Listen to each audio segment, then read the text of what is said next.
All right, so I guess we're going to do a little different video today. And please excuse the mess, but I'll explain it as I go.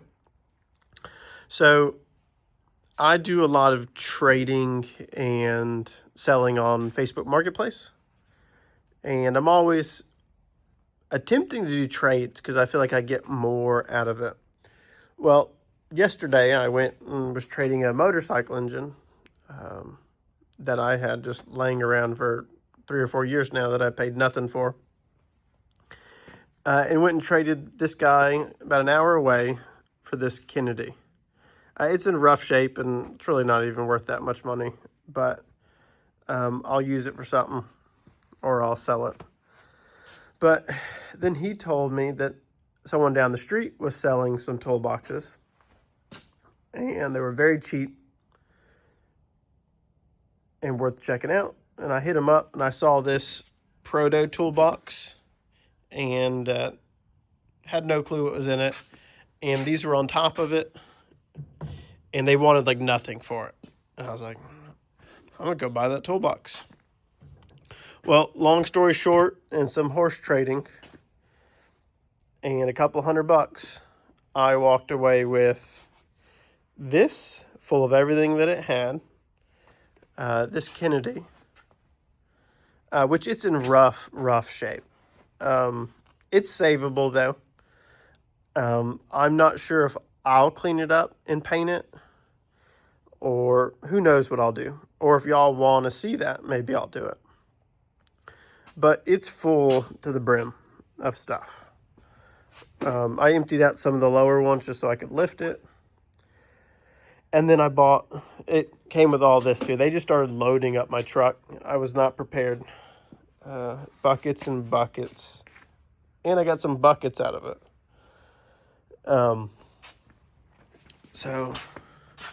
And after I kind of saw the amount of carbide that was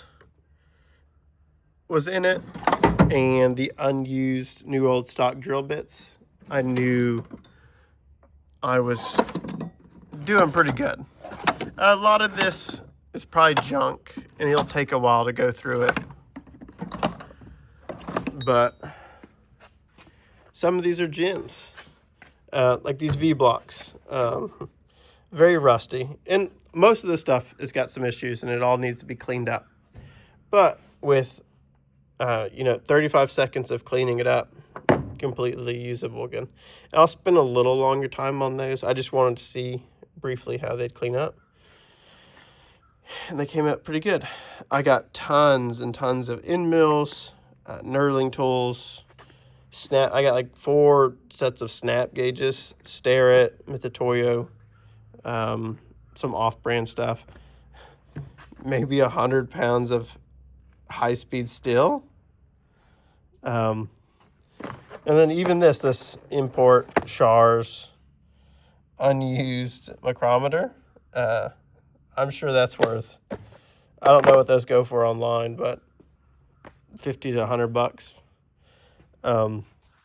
So easily I knew I could make my money back and keep a bunch of stuff that I'll be able to use in the future.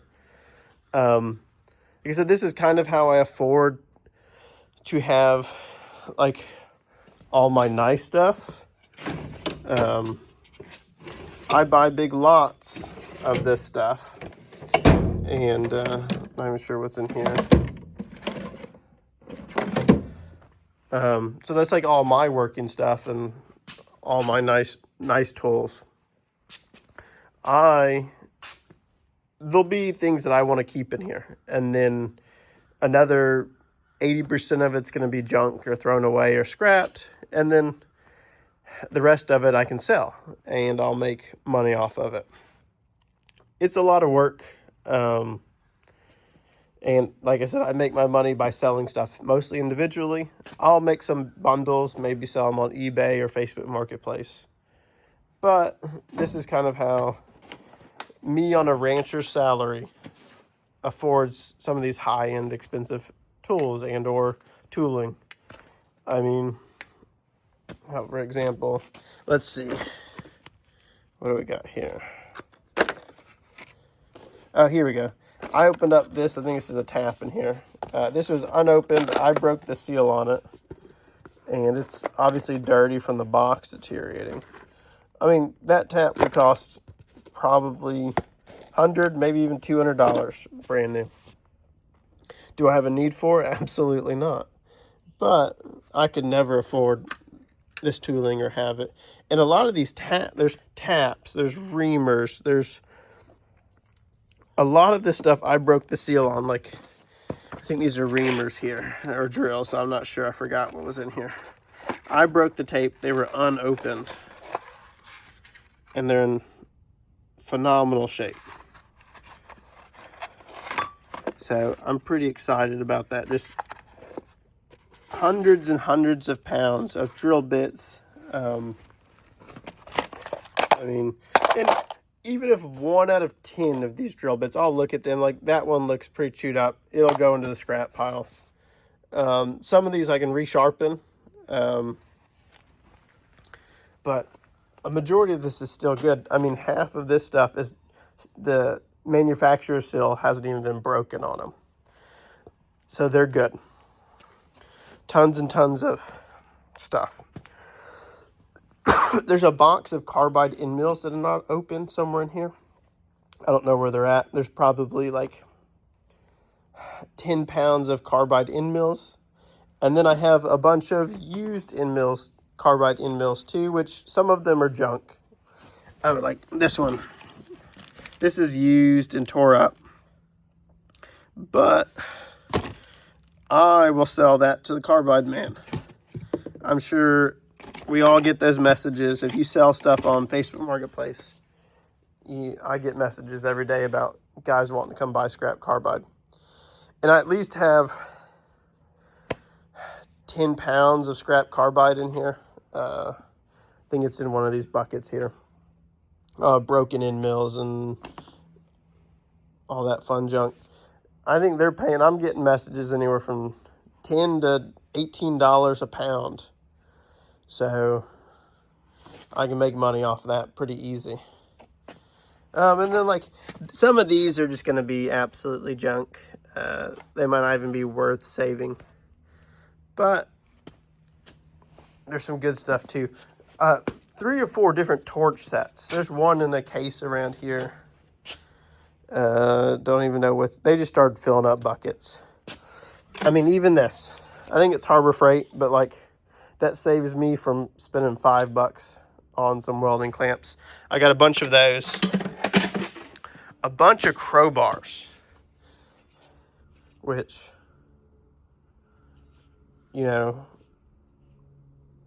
sure, I mean, they're kind of expensive new, but like even that's $10 for me. I just saved myself $10. And oh, that's, I think that is a brass crowbar. That's pretty cool. Oh, and then I have a whole bucket of brass and bronze drops, all like 2 or 3 inches in diameter and 5 or 6 inches long. They're in a bucket. I can't afford that. So I think this is mostly files and air tools. I haven't even looked inside this yet. We'll go through that later. And then this really cool Little Champ keyway brooch set. That's in pretty good shape. It's just got surface rust. We'll make that work. And then endless amounts of micrometers. I would not use these. But they do make good art. I mean, I can clean them up and turn them into, people pay for these to turn them into art, I guess. I see people make lamps out of them. They make little decorative tools. So, got a bunch of those. Once again, just endless amounts of drill bits. An air hammer, I tested it out and it works. I have no clue what brand it is. I'll dig into that later, but that's pretty cool. I mean, what else do we got? It's wild. So I'll start cleaning this up. I won't make a video about cleaning up this stuff, but I figured some of y'all might like hauls like this, and I do this quite frequently, so I'll make little short videos about that. And another thing I bought maybe a week ago that I thought was pretty cool. Well, I'll show y'all. I paid under $100 for this whole set. I think it was like 50 bucks, 40 bucks. I can't remember. This is a bunch of old, nice vintage torch sets. And I've only tested this Craftsman, and it works great. Not sure what year that is, but I'm sure there's a Craftsman expert that can tell me. But these were sold as like complete sets, and the torch tips are kind of hard to get. You can find them. And I actually watched a video on YouTube of a guy modifying some modern sets that will make these work. But there's also a box in there. I have a box of like 10. So it's definitely still usable and worth using. And they just don't make torches like this now. I've got like I guess a Victor over here. Or that might be the Harbor Freight one. There's a Victor over here too. But like that, they're just flimsy and they're not nice. And so I'm excited to be using these. And it comes in a little box. I need to clean it up. But it matches some of my other Craftsman stuff. But there's a quick little tour of some of my new stuff. And I got to figure out where I'm going to stick it at and sell it. So let me know what y'all think if I did good or not. Y'all can comment down below. Thanks guys for watching.